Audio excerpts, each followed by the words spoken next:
Bonjour et bienvenue dans cette capsule vidéo du sommet de la réussite. Alors moi je suis Céline Martinez, l'organisatrice, et aujourd'hui je suis avec ma copine Alexandra Vassilakos.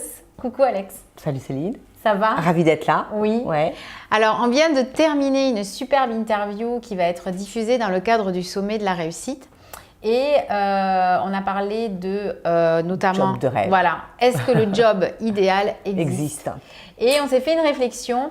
On s'est dit, pourquoi en France on a tendance à penser que l'on est tenu de rester dans le job qu'on a appris ou la formation ou le métier. Dans le secteur. Ou dans le secteur.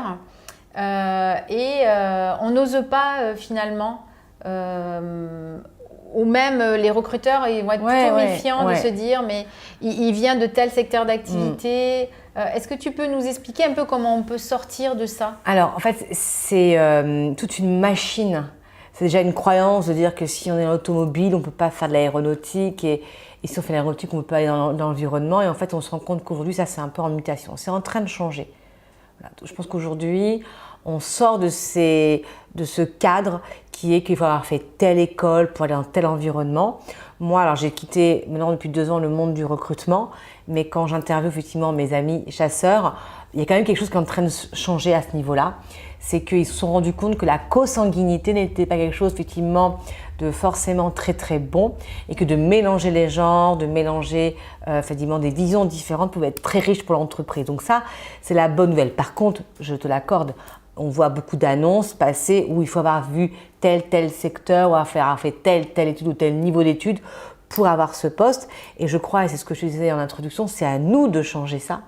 C'est à nous, quand je dis nous, c'est les candidats et nous, coachs et accompagnants, et même c'est à nous, chefs d'entreprise, de changer ce modèle-là en disant finalement, en laissant la chance à des gens qui ont envie de faire les choses et de baser le recrutement non pas sur le champ compétences, mais sur le champ humain et le champ talent, voire même… et ça, on peut le voir aussi dans l'entrepreneuriat, des gens qui viennent de différents environnements, qui vont devenir thérapeutes et autres, et qui marchent très très bien. Donc, comme quoi, on peut avoir en une vie plusieurs vies. Et heureusement. On doit donc nous-mêmes, quand on cherche un job, s'autoriser. Mais oui, mais s'enlever, parce qu'on est les premiers en fait à s'interdire ça.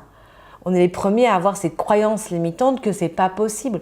Donc déjà, si on j'ai pas la bonne ça, formation, j'ai pas la bonne formation, j'y connais rien, j'ose pas, etc. Donc on en parlera, enfin on en a parlé, vous le verrez. On parle de stratégie, il y a plein de choses à mettre en place. Mais déjà, si on s'enlève cette croyance que c'est pas possible, déjà c'est un pas. Et la deuxième chose, c'est vraiment de se dire de toute façon, il y a une étude là qui est sortie dans le journal du Net qui dit qu'en 2028, 26 nouveaux métiers. Alors, autant vous dire qu'il y a tout à faire en réalité. Il y a tout à faire. Évidemment, il y a des métiers qui paraissent évidents. On parle beaucoup de l'intelligence, effectivement, les robots qui vont nous remplacer autres. Oui, ils vont peut-être nous remplacer sur certains métiers, mais il y a des métiers qui ne vont pas disparaître. Il y a des métiers qui vont au contraire prendre d'autant plus de place. Et puis, cet article qui dit, voilà, clairement, la maîtresse, le policier, les médecins, on aura toujours besoin. Par contre, ils devront peut-être revoir un peu, et on leur conseille vivement, de revoir un peu comment exercer leur métier. La place de neurosciences dans ces 3 métiers, par exemple, est, je pense, primordiale aujourd'hui. Et puis, il y a plein d'autres métiers, le coaching, dans tout ce qui est santé. Donc, je crois qu'il appelle ça les 3 C, coaching, santé et effectivement accompagnement, développement via l'informatique. Tous ces métiers-là vont exploser et on va avoir plein de nouveaux métiers à apparaître. Donc, en fait, c'est à nous d'amener cette idée de mouvement. Voilà, c'est ce que j'ai envie de dire. Et toi, tu le constates parce que tu es coach en développement professionnel et personnel et tu accompagnes les gens à trouver leur job idéal. Voilà, en fait. Moi j'accompagne tu as des gens qui font des mutations. Qui font des mutations, des transformations d'une compétence, d'expertise et qui font transmuter et vont effectivement changer de case. Voilà. Alors j'aime pas une notion de case que ça peut, voilà, mais au contraire, qui vont sortir du champ et se dire voilà, là, ça, je sais faire, comment je peux faire différemment ou en m'adressant à un public différent, en m'adressant sous un angle différent et vont tester des choses. Et vraiment, c'est en testant encore une fois et en faisant qu'on arrive à tout ça et transforment leur métier. c'est tout ce qu'on, enfin c'est une des choses qu'on a abordées beaucoup plus en profondeur dans le cadre de ton interview. Est-ce que le job idéal existe?